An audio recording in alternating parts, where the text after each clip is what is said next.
প্রিয় ফুলবাড়িয়াবাসী, আমরা জানি যে আমাদের এই ফুলবাড়িয়ায় সবচাইতে যে জনগুরুত্বপূর্ণ যে বিষয়, এখন সবার দাবি একটাই, যেখানে আমরা যাচ্ছি সবার কথা একটাই, যে আমাদের আপনি যদি নির্বাচিত হন তাহলে আমাদের জন্য রাস্তা হচ্ছে মেইন সমস্যা, এই রাস্তাগুলো আপনারা করে দিবেন।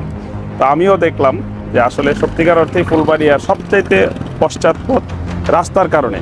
তো আমরা বিশেষ করে যে মেইন যোগাযোগের যে মেইন সড়ক, সেটা হচ্ছে ফুলবাড়িয়া টু ময়মনসিংহের রাস্তা। এই রাস্তা এখন জনবহুল রাস্তা, গাড়ির সংখ্যা বেড়েছে, এখানে গাড়ির চাপ অনেক বৃদ্ধি পাওয়ার কারণে সব সময় জ্যাম লেগে থাকে। আর এই ছোট রাস্তাটি দীর্ঘদিন আগে যে এই রাস্তাটা করা হয়, যেটা এখন সময়ের প্রয়োজনে এটা ফোর লেনে উন্নীত করা একটা সময়ের দাবি। তো আমরা যদি নির্বাচিত হতে পারি, আমরা জনগণকে আশ্বস্ত করতে চাই যে ফুলবাড়িয়া টু ময়মনসিংহের রাস্তাটাকে আমরা অবশ্যই ফোর লেনে উন্নীত করব, যাতে করে 15-20 মিনিটের মধ্যেই এই যাতায়াত ব্যবস্থা সহজতর হয়। যে কোনো যানবাহন 20 মিনিটের মধ্যেই ময়মনসিংহ থেকে ফুলবাড়ি থেকে ময়মনসিংহ যাতায়াত করতে পারবে।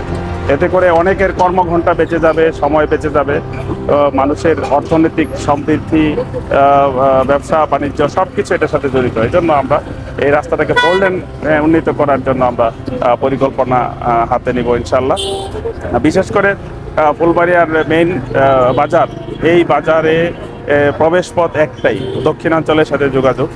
আমরা অবশ্যই লাহিড়ীপাড়া থেকে এই ফুলবাড়িয়ার হালুকজান হয়ে একটা বাইপাস যদি আমরা নির্মাণ করতে পারি, তাহলে অবশ্যই এখানে এই যানজটটাও কমে যাবে।